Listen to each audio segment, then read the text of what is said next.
Le réseau de l'Action bénévole du Québec fête ses 10 ans et on a demandé pour l'occasion à des acteurs importants de l'organisme de nous parler du RABQ. On écoute ce qu'ils ont à nous dire. Le RABQ, c'est un réseau de 18 têtes de réseau du milieu de la santé, du sport et loisirs, du milieu social, des jeunes. Et ces têtes de réseau regroupent plus de 5400 organisations réparties partout à travers le Québec. Donc, il y a plus de 1 million de bénévoles qui œuvrent au sein de ces organisations. Les enjeux et les orientations actuelles du RABQ sont en convergence avec sa mission, c'est-à-dire que c'est toute la question de la promotion, de la reconnaissance de l'action bénévole, mais aussi le soutien à nos membres, aux organisations, le soutien également aux bénévoles et également, je dirais, toute la question de la promotion de l'action bénévole, tant auprès des organisations, mais aussi du grand public. Lorsqu'on regarde le site, je pense que c'est une bonne illustration de l'utilité du réseau. Alors, il y a une foule d'informations sur des questions qui intéressent le recrutement, la valorisation, l'encadrement, la formation des bénévoles. Alors, et aussi, quand je regarde le site, parce que je l'ai consulté récemment, je vois là aussi un transfert des connaissances. Alors, c'est un outil, on n'avait pas cet outil-là auparavant. Et c'est ce qu'on a voulu faire en créant le réseau d'action bénévole, se donner des outils. Les membres au sein du RABQ s'impliquent dans différents comités. Je dirais comme moi actuellement, je me suis impliqué pour la préparation du colloque 2013, comme je l'avais fait par le passé pour un tout autre colloque, mais les membres peuvent aussi s'impliquer dans différents comités de travail, je vous dirais, ce qui favorise le partage d'outils, la création des outils. On peut voir sur le site du RABQ tous les outils que représentent différents groupes qui ont été issus du milieu, mais au-delà de ça, ça a favorisé aussi, par exemple, des documents comme Cap sur les jeunes bénévoles ou différentes documentations qu'on retrouve sur le site du RABQ et qui sont disponibles.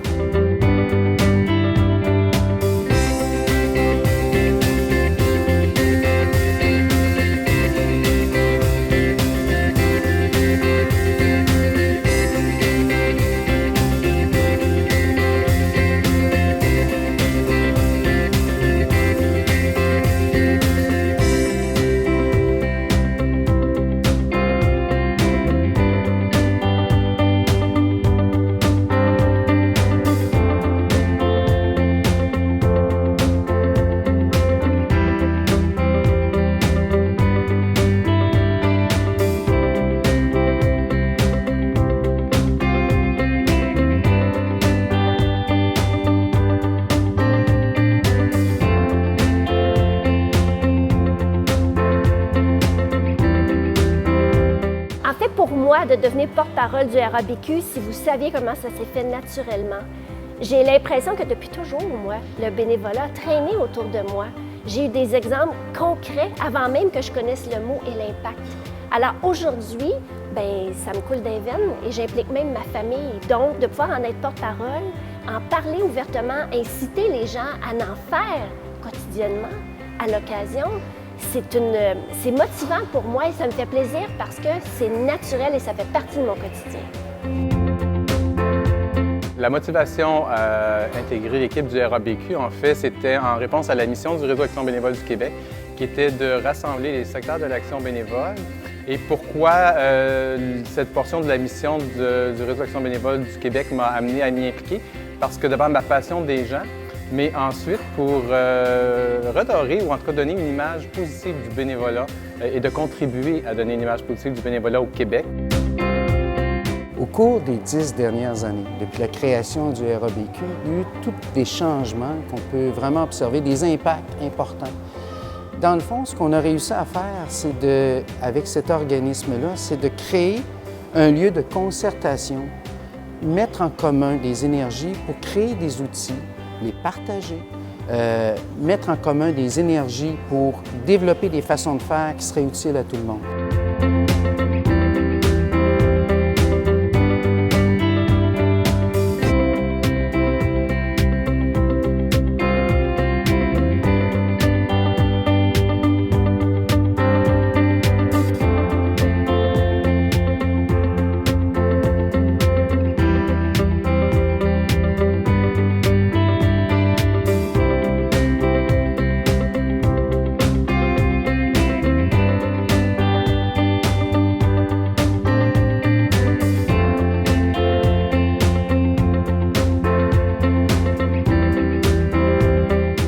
10 ans, le RABQ aura une plus grande visibilité, une plus grande crédibilité, principalement grâce à ses membres. Je pense qu'on aura plus de membres pour représenter l'ensemble des secteurs de l'ensemble des secteurs de la société. On demeurera l'interlocuteur privilégié auprès du gouvernement, compte tenu de l'ensemble des bénévoles qu'on représente. Et le RABQ sera un endroit de référence, un endroit de réseautage pour les organisations. Et il sera connu grâce à ses réalisations. Je crois que le RABQ va contribuer à faire reconnaître l'importance du bénévolat dans la société. On va aider à définir un langage commun pour les organisations, professionnaliser le rôle de gestionnaire dans les organisations. Il y a une longue vie que je vois pour le RABQ. Ça va être, je pense, encore plus loin. On va plus tabler sur ce qu'on a mis en commun, parce que c'est un lieu de concertation. On a mis en commun des idées, des savoirs, des outils, une volonté de vouloir agir sur les communautés. Donc, j'ai l'impression qu'on va mieux identifier l'action bénévole, un peu comme on y voit aujourd'hui le logo de la Croix-Rouge, puis on dit, c'est ça la Croix-Rouge. Je pense qu'on va être capable, en voyant le logo de l'action bénévole, de voir toutes les réalisations, tout ce qu'on peut faire comme citoyen. Je pense que le RABQ va se positionner pour réussir à mobiliser les citoyens dans une volonté d'engagement pour susciter un développement collectif à notre image. Donc, l'action bénévole, dans le fond, c'est la main tendue à l'autre. J'ai l'impression que dans 10 ans, on va être encore plus solidaires.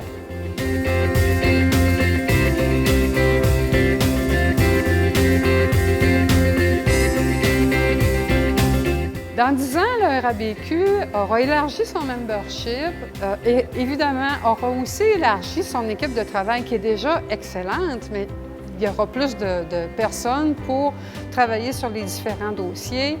Je dirais que la reconnaissance, la valorisation de l'action bénévole aura augmenté tant au sein de la population qu'au sein de l'appareil gouvernemental. On aura développé différents projets également qui vont venir soutenir le travail des organisations, des bénévoles.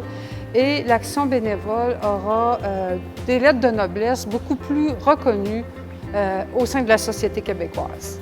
Qui n'a pas 1 heure par semaine à donner à quelque chose qu'on aime faire? Il y a tous quelque chose dans laquelle on est bon. On aime rencontrer les gens, on aime lire, on aime ouvrir les portes, on aime accompagner. Ça peut être un coup de téléphone, un club de lecture, le support au devoir. Regarde, je pourrais en faire une liste incroyable. Les gens qui disent qu'ils sont seuls, prenez une petite marche jusqu'à l'école. Allez offrir de faire de la lecture aux enfants. Ça va tellement vous faire du bien. Vous aimez lire, vous voulez faire découvrir un auteur, vous voulez... il y a tellement de possibilités.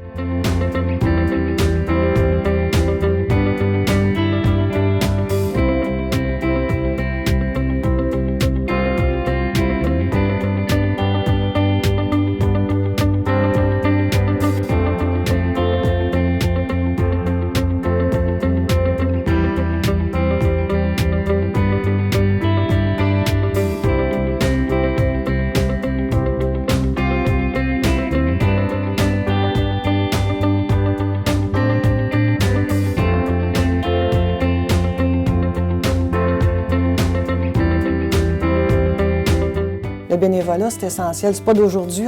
Les gens ont toujours fait du bénévolat. Aujourd'hui, ça se spécialise davantage. On fait des entrevues de sélection, les bénévoles sont formés. Mais fondamentalement, les gens sont là pour aider leurs prochains. Travailler ensemble, créer des ponts, mettre en commun notre intelligence au service d'une population qui a le goût de s'impliquer dans une communauté. Donc, il ne faut pas oublier qu'il y a plus de 161 000 postes. Si on prenait toutes les heures bénévoles, c'est 161 000 postes. L'équivalent de job, d'une certaine façon, qui est de cette contribution-là qu'on retrouve partout dans la communauté. Sans l'action bénévole, on a juste à y penser quelques secondes. Il y a quelque chose qui ne marcherait pas dans nos sociétés actuelles. Sans le bénévolat, la société se porterait très mal. Je vois le bénévolat un peu comme le ciment. C'est comme la base de la société.